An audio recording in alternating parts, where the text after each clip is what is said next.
खबर शामिल करेंगे। शुमाली वजीरिस्तान में मीरान शाह ईशा चेक पोस्ट के करीब हिलाल अहमर की गाड़ी पर फायरिंग हुई। पुलिस के मुताबिक हिलाल अहमर की गाड़ी पर 4 गोलियां लगी।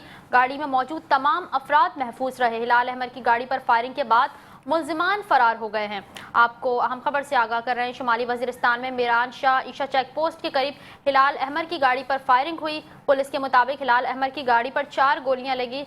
गाड़ी में मौजूद तमाम अफराद महफूज रहे। हिलाल अहमर की गाड़ी पर फायरिंग के बाद मुल्जिमान फरार हो गए।